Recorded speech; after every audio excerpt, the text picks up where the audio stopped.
Good morning students, स्वागत है आपका अमृत सीनियर सेकेंडरी स्कूल के ऑनलाइन चैनल यूट्यूब पर। बच्चों, आज मैं आपको ई पाठ्य पुस्तक 8वीं कक्षा द्वितीय भाषा पाठ नंबर 5 शायद यही जीवन है का पेज नंबर 21 करवाने जा रही हूँ। शायद यही जीवन है नामक पाठ डॉक्टर मीनाक्षी वर्मा द्वारा लिखित है।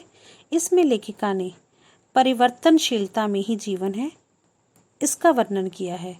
इस पाठ में हमें ये बताया गया है कि सिर्फ इंसान ही नहीं बल्कि पशु पंक्षी भी अपने घर को शिद्दत से बनाते हैं, संवारते हैं और उसमें रहने वाले सभी सदस्यों की सुरक्षा का भी पूरा प्रबंध करते हैं। लेखिका इस बात की पुष्टि एक चिड़िया द्वारा करती है जिसका नाम दर्जिन है और जिसका रंग जैतूनी हरा है, जिसने बैंगन के पौधे की शाखा पर एक घोंसला बनाया हुआ है और उसमें लाल रंग के 4 अंडे दिए हुए हैं।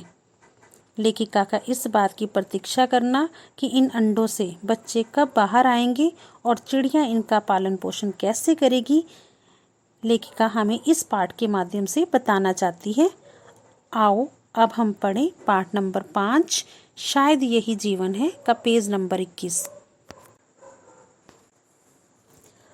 आज सुबह सुबह मेरी ननंद तेजी से भागकर मेरे पास आई और आंखें मटकाते हुए चहक कर बोली, दीदी आओ आपको कुछ दिखाती हूँ। जाने क्या दिखाना चाहती है? मैं भी असमंजस की स्थिति में उसके पीछे पीछे चल दी। बाहर बगीचे में एक ही कतार में लगे 3-3 फुट लंबे बैंगन के पौधे में से एक पौधे की टहनियाँ हटाकर बोली, देखो दीदी। मैं बैंगन के पौधे के बीच की शाखा के 2 पत्तों से जुड़े एक छोटे से प्याले नुमा आकार के घोंसले और उस घोंसले में लाल रंग के छोटे छोटे 4 अंडे देखकर चकित रह गई, चकित हैरान। शायद जिंदगी में पहली बार इतने करीब से इतना नन्हा सा प्यारा सा घोंसला देखा था। मैं उत्सुक थी ये जानने के लिए कि किस पंछी ने तिनकों, मुलायम रेशों, रुई व ऊन से बुनकर और पत्तियों से सिलकर नीड़ का निर्माण किया है। नीड़ होता है बेटा घोंसला। मैं उसकी दुनिया का हिस्सा बन जाना चाहती थी, इसीलिए अब मेरी दुनिया ही परिवर्तित हो गई थी।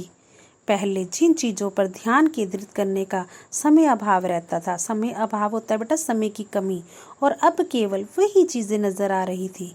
गुलाब के पौधे, विभिन्न रंगों के फूल, पत्तियां, लताएं, आंगन में लगे ऊंचे ऊंचे हरे भरे पेड़, कौवे, कोयले, बुलबुल, तोते, मैना तथा तितलियां इत्यादि।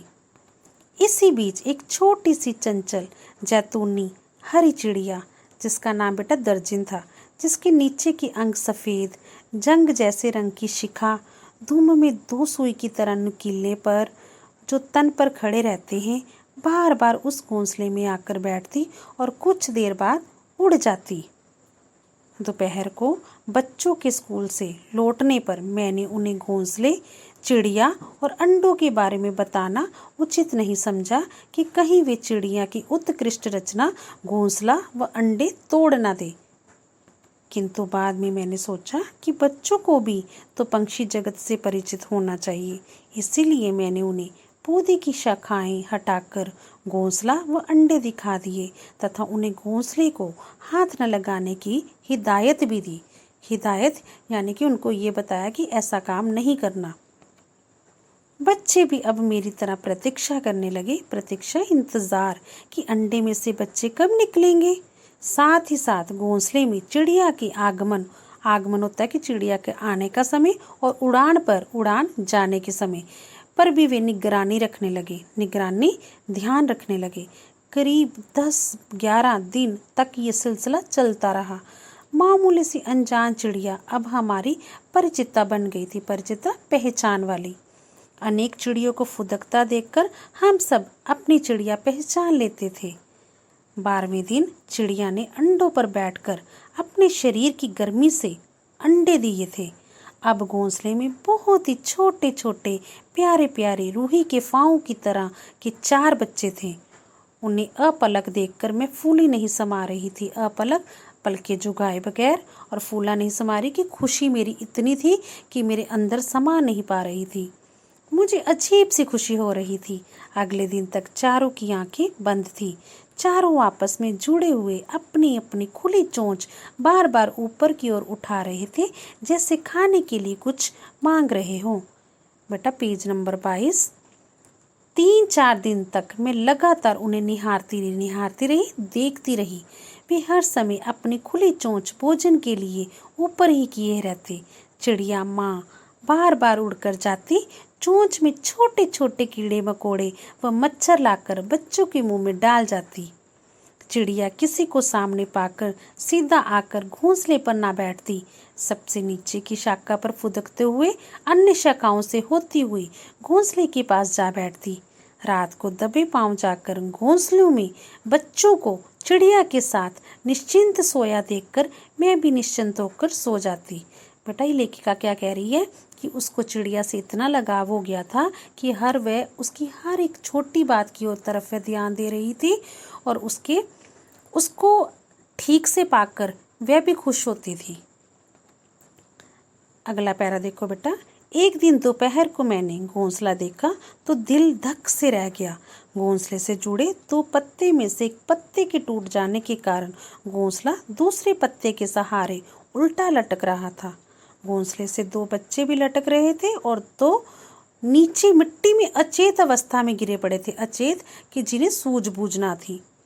मैंने अपने पति, ननंद और बच्चों की मदद से नीचे गिरे बच्चों को उठाकर प्लास्टिक के गोल डिब्बे में रख दिया। एक पत्ते के अलंब से लटक रहा, अलंब यानी कि बिना किसी सहारे के। घोंसला हाथ लगाते ही पत्ते से अलग होकर हाथ में आ गया। मैंने घोंसले को भी उसी डिब्बे में रख दिया। धूप बहुत तेज थी, इसलिए डिब्बा भी उसी पौधे के नीचे छाया में रख दिया। चारों बच्चे खुली आंखों से मेरी गतिविधियों को देख जैसे मुझे धन्यवाद कर रहे थे। मैंने उन्हें रुई से पानी पिलाने का प्रयास किया, पर सब व्यर्थ, क्योंकि उन्हें न तो खाना आता था और न ही पीना। काफी देर बाद चिड़िया माँ बच्चे को डिब्बे में तलाश कर उन्हें भोजन उपलब्ध करवाकर उड़ गई।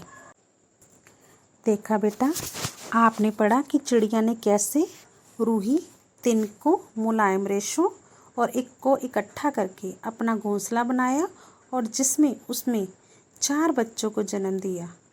उन बच्चों को खाने पीने का प्रबंध करने के लिए वे बार बार उड़कर जाती और भोजन का प्रबंध करने के बाद वापस घोंसले में आके बच्चों को खाना खिलाती आदि गतिविधियां जानी। लेखिका इन गतिविधियों को देखकर खुश हो रही थी। वह चिड़िया के साथ साथ स्वयं भी उन बच्चों का पूरा ध्यान रखने में चिड़िया की सहायता कर रही थी।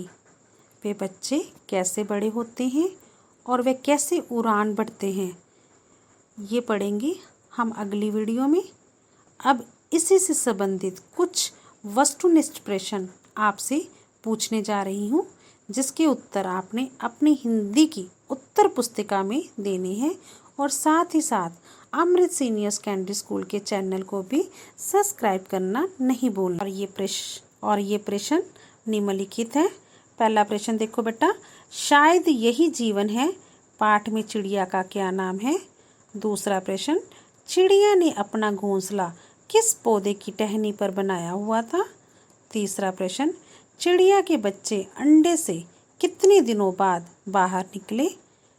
प्रश्न नंबर 4 बेटा, चिड़िया बार बार उड़कर बच्चों के मुंह में क्या लाकर डालती थी। नंबर 5, चिड़िया के अंडों से बच्चे किस प्रकार बाहर निकले। बेटा आपने इन प्रश्नों के उत्तर अपनी उत्तर पुस्तिका पर देने हैं।